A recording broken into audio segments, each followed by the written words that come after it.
highly distracted ADHD moments. It's fine.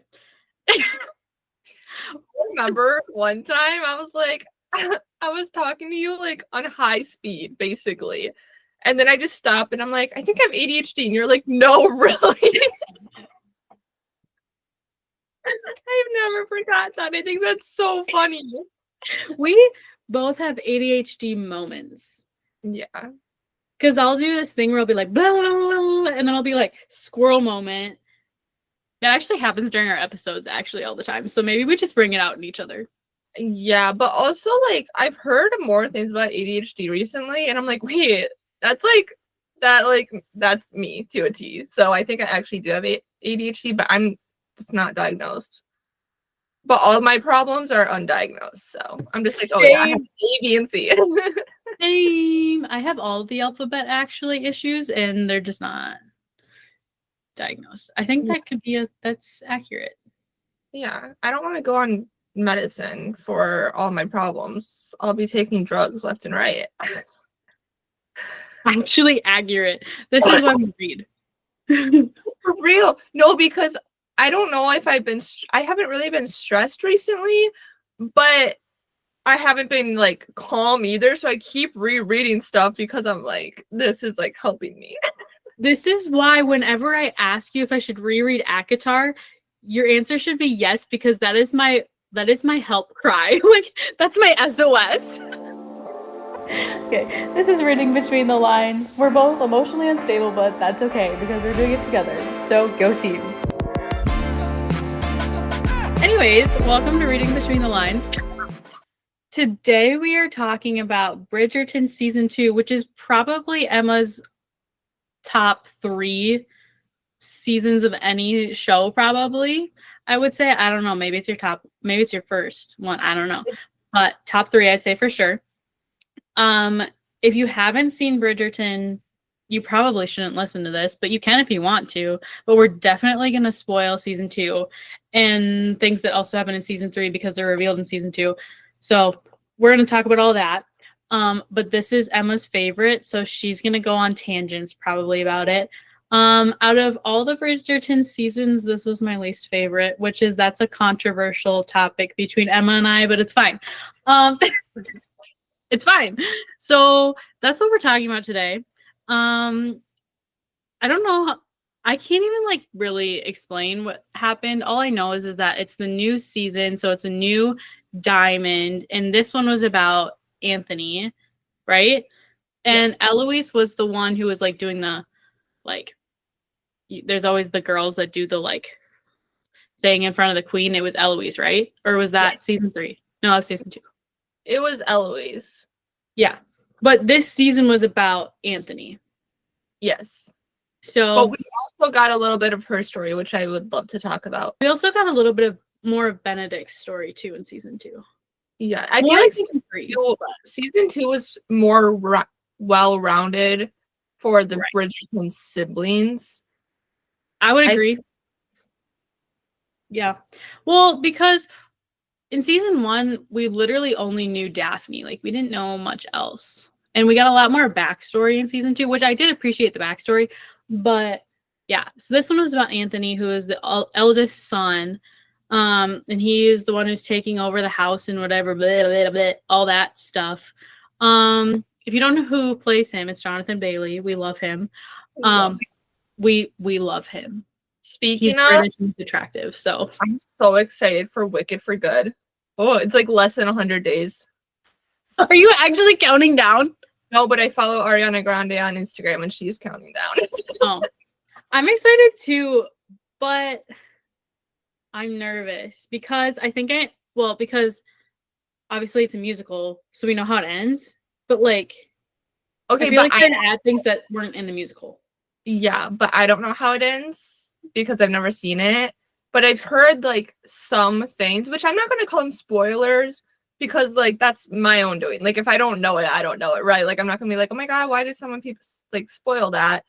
But I have heard some things, but I don't really know how they come to be. And I'm very confused on getting from point A to point B. So people just tell me that basically the second part, so this second movie is The Wizard of Oz. Yeah, but from Glinda and Elphaba's POV, I'm assuming. Right. Yeah. Yep. So that'll be interesting. But Jonathan Bailey is in that. He's also in the new Jurassic movie, which I don't know why we need more of those because I was done at like the third one, but now that he's in it, I'm kind of wanting to go see it. I saw it. It's good. It's good. Like, is it worth it? I thought it was worth it. It was good. Okay. Because I just was like, after, I think it was Jurassic World, that I was like, this is dumb. I don't need any more after this. Yeah, they don't. I mean, there's one character that has been in Jurassic World, but as a side character, and he's a side character still. But that's the only thing the same basically from the other ones, I guess. I think there's some people think there's a few scenes that they are reminded of from like Jurassic Park or something, but I mean I'm not like a super fan of this show, so I wasn't like, oh, like that's just like that. I'm not either. I just remember seeing the first one, liking it, and then I saw the second one, and then because I don't remember what the second one's called, and then the third one, which was Jurassic World. But well, there's yes, 3 or 4 Jurassic Worlds. the first one. No. Yeah. Doesn't matter. Point is Jonathan Bailey. We love him. Yeah. That's Anthony Bridgerton. When they were promoting that movie, they had him be like promote it and be like, oh, and you'll see me in slutty little glasses as like a promotion tool. And I'm like, yep.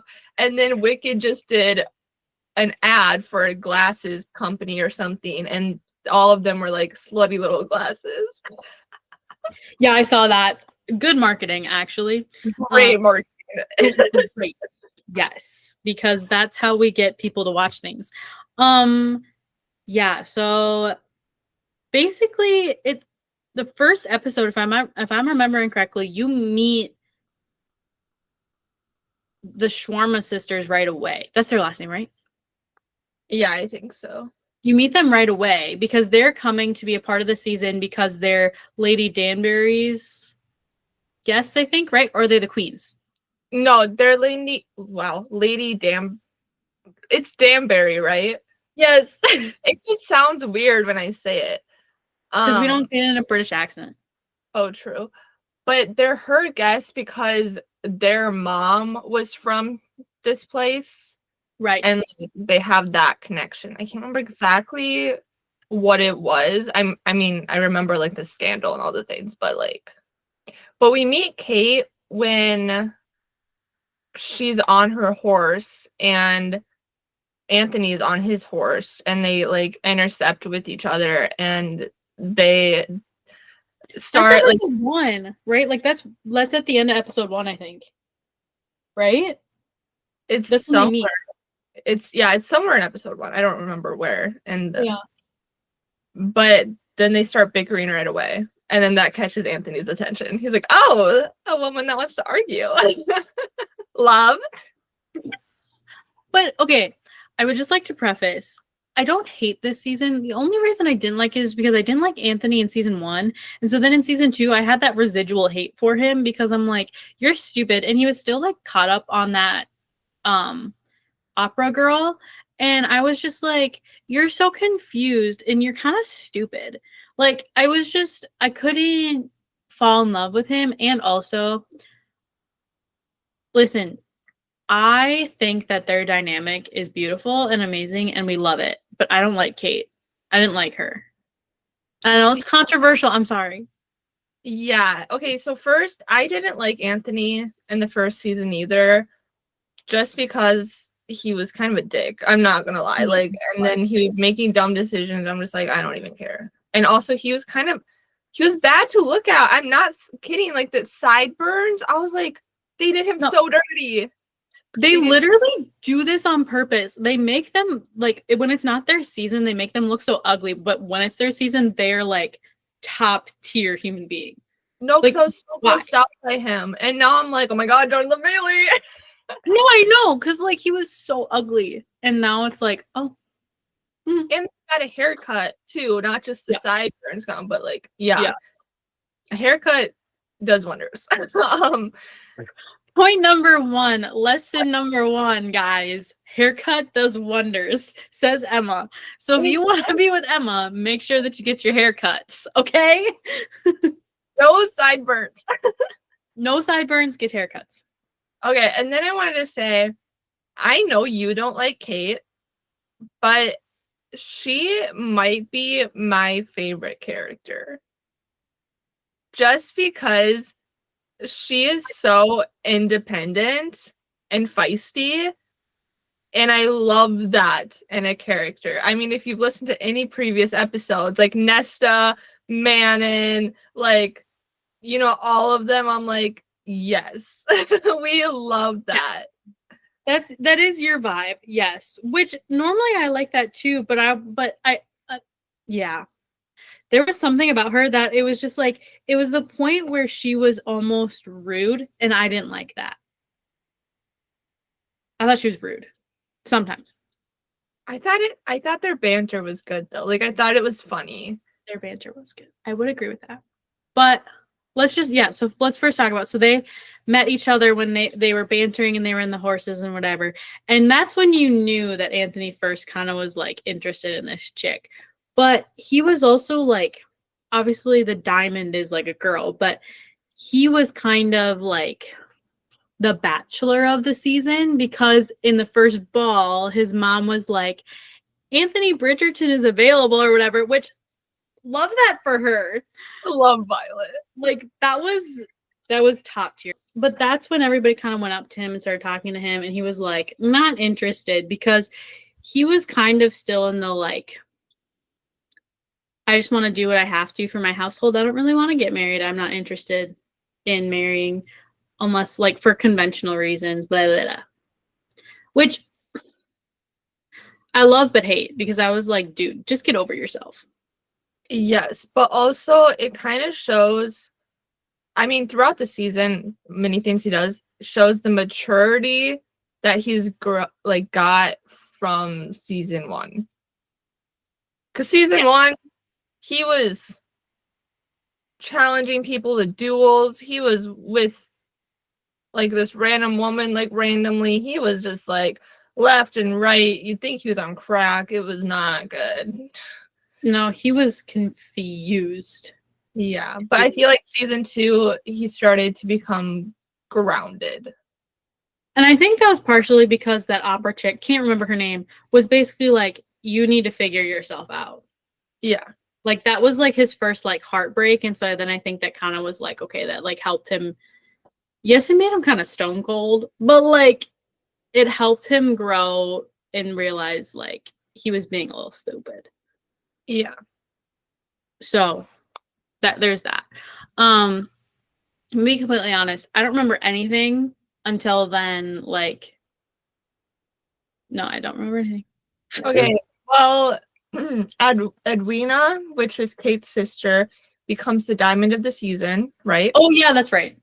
And since she is the diamond of the season and he is, as you said, like the bachelor basically of the season, it would make the most sense to literally everyone that they would get together. And Edwina had a lot of suitors, including him, who were going after her and wanting her time, bringing her gifts. And when Anthony went to call upon, as they say in those days, Edwina, Kate's like, what are you doing here? She was basically like, Kate from the beginning was like, you're not going to be with my sister. Yeah, you know. You're immature. You're dumb. Like, no. But I wanted to mention the bee stain scene, which you didn't like. Right. But it's very important. And I will say, after I watched this season, I religiously watched edits of this season, specifically ones with that scene in the intro, because I'm like, it was so good. It was so good. Give me more. It's like feeding me. No. Yes. No. It was so good because Anthony's dad died of a bee sting because he was allergic. And so when Kate got stung by a bee, he was traumatized. He had PTSD and he thought she was going to die. So he freaked the fuck out, rightfully so. And she literally was like, I'm okay, and put his like hand on her heart and was like, listen, like I'm okay, like everything's okay. And it was so sweet. Because he was like concerned, worried for her. And then she was a little worried for him because he was freaking out so much. And then he calmed her down, and it was like, and they were so close to each other. Like their faces were like inches apart. And I'm like, just kiss. Okay. Listen, I liked the backstory that we got of like how he became the Viscount. That's the right word. And all that. I thought that was good. But it was so like when we got the Duke's backstory, it was so intense. It's like this was also super intense. But okay. No judgment to the person who wrote the story and the show. But I'm gonna say this anyway.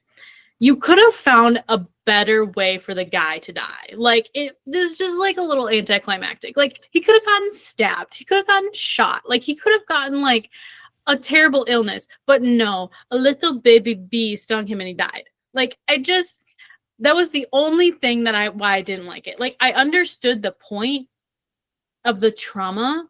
I understood that. But it was the fact that it was like a bee. Like it's a bee. I think that's why I was so like, this is dumb. I was waiting for like a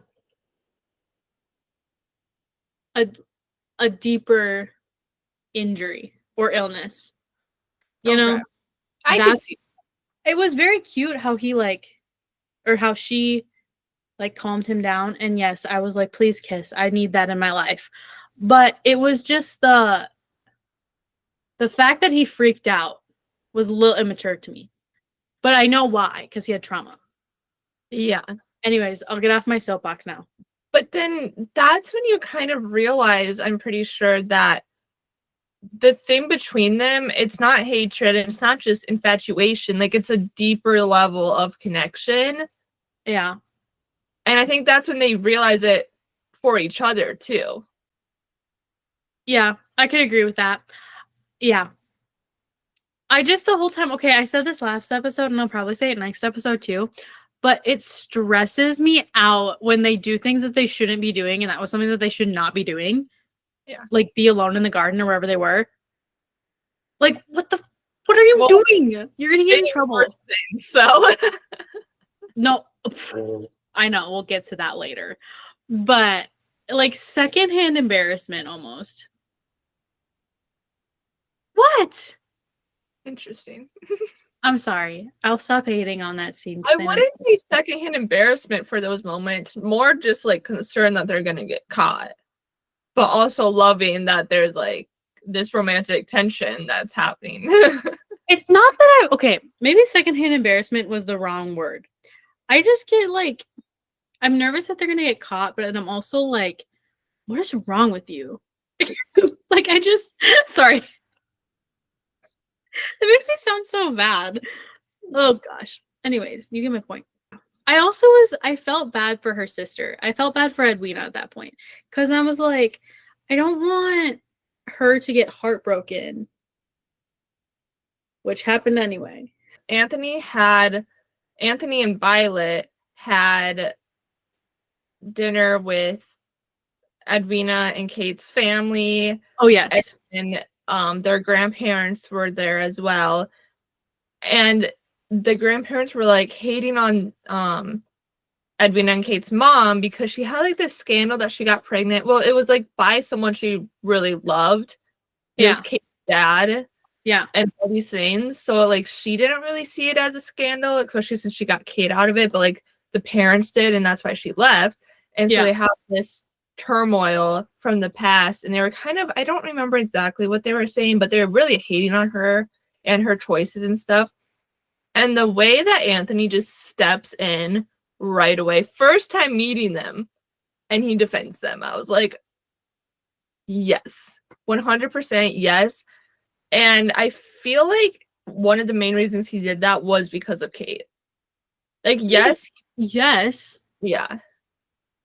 Well, I do think that he is a good guy, and he would probably say that either way. Maybe not to that extent, but he'd probably like say something. But to me, it was clear when he was saying that he was defending Kate, especially since they were talking about her birth and her dad. Yeah. I forgot about that scene. I was just going to bring up, I don't remember when this happened, but who helped him? Was it Benedict? It was Benedict because he was at the art school this whole season. Which, that's a whole nother side tangent that we do not need to get into because that made me uncomfortable. Anyways, well, yeah. I was like, what? Like, all of a sudden, I was just like, oh, okay. And there's a lot of nudity. Okay. And it's not just one person, it's two people. Like, what? Yeah. Anyways, that's beside the point. So, no, but it was when, I can't remember what ball or thing it was. I think it was for her birthday. It was Edwina's birthday, and they all did, like, something for her birthday. All the suitors did. And Anthony was like, I have to do something. And so he's like, I'm going to write a poem. But bro could not write a poem to save his life because he's just not one with words until later in the season. And Benedict was trying to help him write it. And I remember him getting there and being like, he was like going to read it. And he started and he's like, this is terrible, and throws it in the fire. And I was like, oh my God, I'm so scared right now. Because I was like, that's so embarrassing. Don't do that. Like, what did... I don't even remember what he said after that. I don't even remember. I think I blocked that out. I remember the scene, like, it happening, but I was, like, screaming during it because I'm like, no, this is so bad. That was where I got secondhand embarrassment because I was like... That stuff, yeah. But also, this is a hot take. Okay. Whenever someone reads a poem, I get the ick. Says the person who loves Kai Azar. I love Kai Azar, but that I feel like he's the exception. And it's reading, right? On TV, which I guess is Powerless is going to become a TV show, so we'll see about that. But on TV, when they're like spilling like love confessions, I'm just like, oh my God. And not just any love confessions, like a full-blown poem or rhyming. I'm like, oh God, no, let's not do this. How are you gonna watch our TV, like our books and just TV adaptations then? Because the love confessions are like our favorite parts. Well, it's not the love confessions. I said that wrong, but it's just like when they're strictly reading a poem. Fair. It just gives me the ick. I don't know what to tell you about it. No, I agree. It gives me the ick too. I would have to agree with that. I just remember that scene too because there was other things happening during that scene too with Lady Whistledown, and I just remember being like, because that's what I was focused on that whole season was Lady Whistledown. That's what I was focused on because I'm like, this is gonna come and be a huge thing later, which I was correct. I remember just being so like secondhand embarrassment for Lady Whistledown and then secondhand embarrassment for him, and I just remember blocking it out after that because I was like, I can't, like, I can't, like, what is wrong with you people? Like, exactly. I can't. Because I was just like, yeah, it's bad. Anyway, I just remember wanting to talk about that because I was like, how did you feel about that? Because you love the man, and I was like, ugh. Yeah, no, I did not like that. I was like, dude, this is not your strong suit. Find something else. No, literally, like, you could do better. Yeah. Ugh. And I got, like, anxious for him standing in front of that room full of so many people ready to spill his heart out, quote unquote. But, like, he obviously wasn't feeling those things. But, like, you know what I mean? Well, and two, like... The other people, the things that they did were not cool. Like, it was so embarrassing, like, as a whole. I'm like, what? If I was Edwina, I'd be like, can you, like, sword fight or something? This isn't good. Can I watch you train, please? Thanks. Yeah, figure it out. Because, no, it was so bad. And I, like, it would, like, go to her every once in a while, and she would either be, like, really happy, or she'd be like, and I was just like, if it were me, I would be laughing so hard. No, for real. Like, I would not be able to keep a straight face. No, but also public love confessions, and I know this isn't a love confession, but like it's a poem to like someone he wants to marry. So like it's kind of like she sees it as that, you know? Right. It makes me uncomfortable. I don't like it. Like you're spilling your heart out to the person, but also to like 30 other people. No, let's not do that. You realize that that's what vows are, right? When people Oh, get I married. know. I thought about that. I'm like, oh God. Yeah. I'm just picturing that for you now. I've thought about it because I'm like, I don't know if I can do that. I might just have to do the basic ones and then I don't know. Emma does not want to love a confession in front of 40,000 people. No. Alone, great. But that many people, no. Fair enough. Fair enough. Okay, so the next scene that I wanted to talk about was, I don't remember if it was a ball or a dinner because they had something at the Bridgerton household where Daphne went to. And Kate and Anthony ended up in Oh, you're talking about the scene? You're talking about the scene. We're talking about the scene? I don't know. I don't know what. There's so many the scenes in this. This is the scene. Okay. And they end up there, and I don't remember exactly what they say, but it gets like heated, but they don't kiss. They're like so close. They're so close to each other. They're like, oh my, like it's insane. Like you can feel the tension through the TV screen. And then Daphne opens the door and they jump apart, and she's like, oh, like what? And then Kate leaves right away. And then Daphne basically like yells at Anthony, like, what are you doing? And I'm pretty sure he claps back by saying, like, I remember you in the Duke last season. So but then she's like, you're marrying or you're gonna marry her sister. Like, what is this? And she basically like yelled at him. She's not his big sister, but like it was a big sister moment.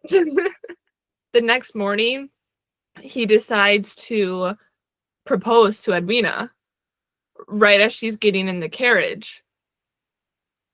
Yes. And I remember when I watched that scene, I was like, oh, is he going to propose to Kate? Is he going to end things with Edwina? Like, what's going to happen? Like, this is insane. And then he proposes to Edwina after that. And I'm like, what's going on? Because he says, if I wed your sister, it will bind me and you together for eternity, and I will spend every day of my marriage wanting you, dreaming of you, dreading the day when my last thread of honor finally snaps. I don't need feelings. What I need is what I have, and that is a list. And he was talking about, that was his love confession. I've never met anyone like you. It is maddening how you consume my very being. Yes. Yeah. I don't like Anthony Bridgerton, but that love confession, that like, because it was totally like the enemy, like saying it like an enemy. Yeah. But it wasn't. Yeah. Because I just remember being like, what do we do now? Like, how do we move on from this? I ate that scene up. It was so good. I know you did. It was so good. Do you think that there is a corner of this earth that you could travel too far away enough to free me from this torment? I'm a gentleman. My father raised me to act with honor, but that honor is hanging by a thread that grows more precarious with every moment I spend in your presence. You are the bane of my existence and the object of all my desires. Night and day, I dream of you. I'm sorry, men take notes. That's the one. So another scene is when they play that game. What one is it? The one with the sticks and the ball that they hit through the. Oh yeah. I don't remember what that one's called. Is it? That's not cricket. That's what I was thinking, but I don't think it is. I don't think it is. Cricket with like batons, basically. No, not batons, but like paddles. No. You know what? Okay.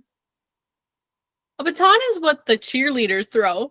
No, I know. That's why I changed the name. And a paddle is like a thing. It's a little thing with the with it. No, but like a wooden paddle. That's like, it's like a mallet. okay. right? It's like a stick with a mallet on the end of it. But is that cricket? I don't know. I was talking about cricket. I was trying to figure I'm out. American. I have no idea.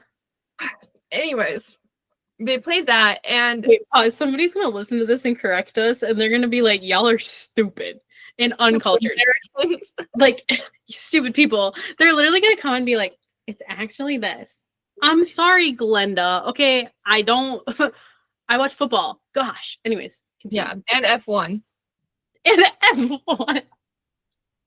That's not Dominic. Okay. Continue. Anyways, and both of their balls end up in like the same area, and Anthony. No. Oh yes, that's right. Does Anthony fall first? No, Kate does. Kate does. Kate does because like her shoes get stuck or whatever, and then Anthony's like laughing at her basically, and then she pulls him down, so he gets muddy too. Which, if I was Edwina and they both came back like covered in mud, I'd be like, how did that come about? Like, why didn't people ask more questions? I don't know. Because I would be like, that looks oddly suspicious. Yeah. Can we just take a side note and talk about how Anthony and her dog have beef? I loved that, actually. It was so funny. So wedding day happens. Obviously, Kate is in the wedding, and obviously Anthony's in the wedding. Edwina comes up and whatever, and Kate is wearing, it's her mom's bracelets, right? Yeah. And one drops, and Anthony goes to get it. Then they have a moment because they both go to get it, and they stare at each other. And that's when the whole world knows that he does not love Edwina. Yes. But Lady Danbury definitely knew beforehand. She knows everything before it happens. Like, she's a genius. I remember that whole episode, though, being stressed to my very core because I was like, okay, Edwina clearly, like, is pissed, obviously. The mom's pissed. Anthony and Kate are just trying to figure it out. It's very stressful. Anyways, end of the day, Edwina was like, how long has this been going on? Clearly you guys like each other, but I'm not marrying him. And that's when she grows a backbone. That's when I finally started liking her, when she was like, whatever, I'm bowing out. That was good. In the scene where they have sex. Why I remember this? Very bad of me to remember this. But I remember the shot where, I can't believe I'm going to say this out loud, but I'm going to say it anyway. They were doing the stuff, and they have a shot of Anthony from, like, Kate's POV, and his head is between her legs, and I remember being like, I literally remember, like, having to pause and take a breath, because I was like, oh my god, like, it's hot in here. What? Yeah. I don't know why I remember that so vividly. Like, I can literally picture it. I just literally remember being like, yeah. Oh my god. Okay, anyways. I wanted to just say that. I love about this season is because that's the only scene like that. Mm-hmm. Which I love because, as I've said many times before, I love the lead up. Yeah. So that I loved a lot. And in the first season, there's a lot more, which I'm not saying is bad. It's just like, I don't prefer that in shows. They go back to like their own rooms or whatever, and Kate's like freaking out because she's like, oh my god, what did I just do? I don't think it was necessarily that she slept with him, but it's the fact that she slept with her sister's fiance. That's what I feel like. Even though it's like taboo to do that during this time, I don't think she was really worried about that part of it. Then she freaks out that night and goes on her horse. It's storming outside. I don't remember how Anthony knows that she left, but he does. And so he goes after her and he sees her fall from her horse, and it's in slow motion. And then you see his face, and it's very concerned. And she hits her head on a log, I'm pretty sure. Mm-hmm. And he races over to her, and then he brings her back to her place and like is like, oh my god, I need help. Like, someone help her. And it's like very intense and an emotional scene. But it's very good. It's very good. I also watched a lot of edits with that one scene. Honestly, after this episode, I think I'm gonna go watch more edits of Bridgerton season 2. I know. Honestly, why don't I just rewatch the whole season? We were just talking about before this how we need to get out of our comfort zones and stop rereading and rewatching things. I know. Okay, fine. I won't do that. I mean, you could. That one I'm okay with you doing, but maybe you should rewatch season 3 because we're gonna be talking about season 3. So I remember it was like a couple days later, and he was talking to his mom. He was talking to Violet, and she goes, "Have you seen her yet?" And he was like, "No," because he was just angry. And she was like, "Why?" Like, because she knew, like they were in love, and it was like, "Yeah, you're being an idiot, bruh." Anyways, and Daphne too talked to him too. I think she talked to him before the wedding. Yeah. Then he goes to see her, and then he proposes to her, and he says it as a basis of because of what they did, which makes her say no. But if he approached it as something like, "Oh, I love you and I want to be with you," like that would have been different. And I feel like he definitely fucked that up at first. Yeah. He was stupid. I mean, he was just stupid. Like, clearly he was concerned about her, but he didn't even want to go see her. Yeah. But he probably blamed himself for it. Well, yeah. Okay, no, I think her mom came and talked to her and was like, I think that's what it was. I think her mom came and talked to her because she was talking about her dad and how she was in love with her dad and like how if you really whatever. Like, I think that's what it was. Yeah. And that like kind of clicked in her brain, like, okay, like I could go back to India or I could stay here because clearly I have feelings for him. Like, no duh. But I did want to talk about Eloise too, because she also, I loved her in this season. The first season, she was fine. Third season kind of pissed me off. This season, though, I loved her so much. And when she was going to like those talks and all those things and that, I don't know, like I don't know if rundown area of town is the right word, like not in the rich place or whatever. And she meets Theo. They were so cute and innocent together. I wanted them together so bad. Yeah, because she was trying to figure out who Lady Whistledown was. That was the other part of this season that I didn't like was... How do I say this without spoiling it? I mean, I guess it really doesn't matter, but because the Featheringtons are also trying to figure out, like, money and all that because her husband died. Mm-hmm. And he was just terrible with money and whatever, blah, blah, blah. And Penelope had all the money because she's Lady Whistledown. And I remember that season ending, the last episode was great because Kate and Anthony got together, but Eloise found all the stuff in Penelope's room and was like, we're never being friends again. And I remember just being like, yeah, that was very emotional. Apparently the actors actually like cried after doing that scene because it was so emotional. Yeah, I was a mess. But you reminded me of Kate and Anthony, of how I can't remember exactly what he said, but it was something like insane.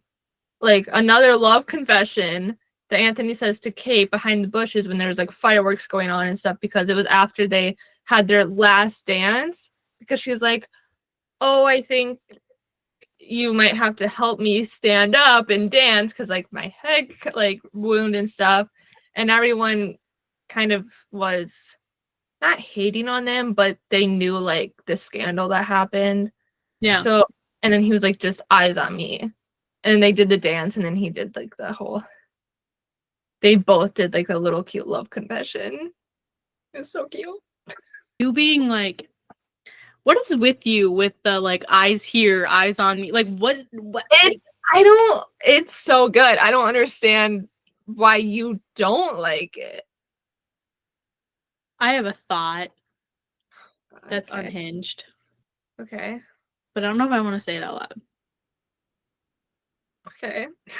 Just hopefully your future boyfriend listens back to this.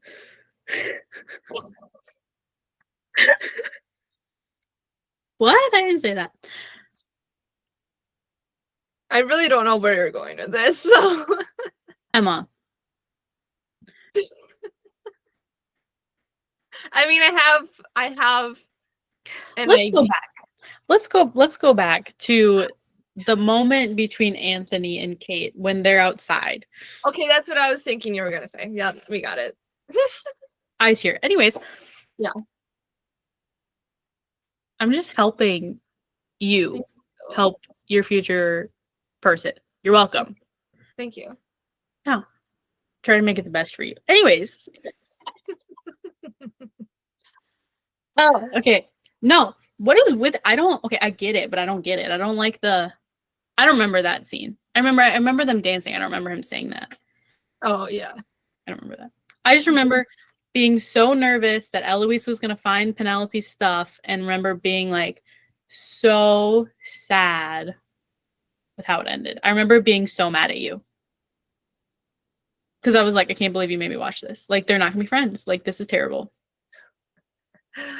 Yeah, it was really sad because I saw both sides, right? Because I saw Eloise's side of Penelope was lying to her for so long, especially when she knew that Eloise wanted to know who Lady Whistledown was, and how Eloise honestly was like inspired by Lady Whistledown. Right. But then Penelope just like lied to her. And then on Penelope's side, I understand she doesn't want to tell anyone because of the things that she wrote, right? And it's like her secret.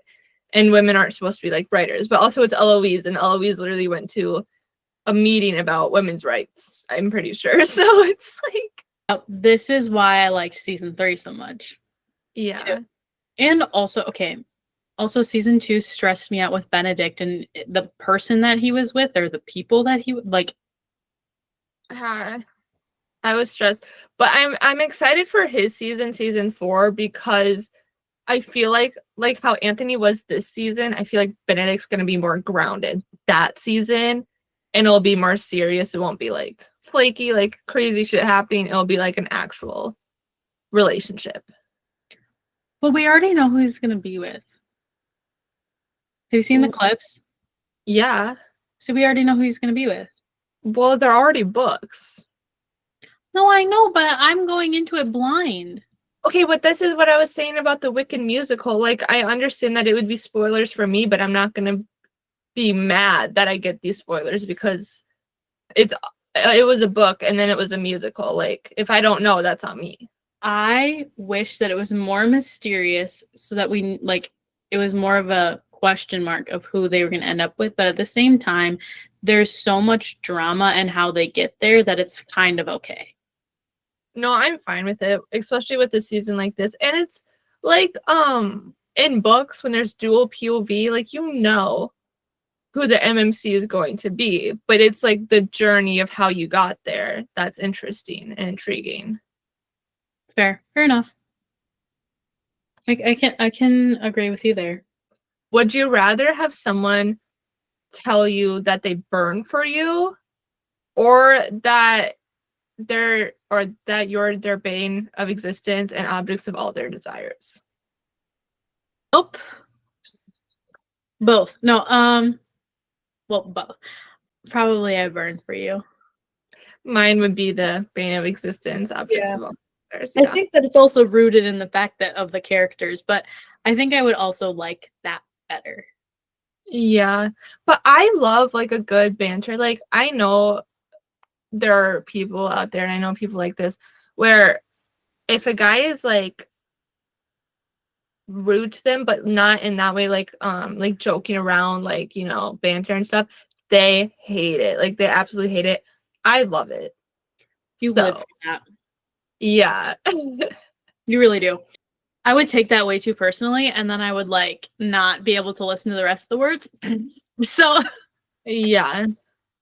I love enemies to lovers, but I feel like in real life I could not.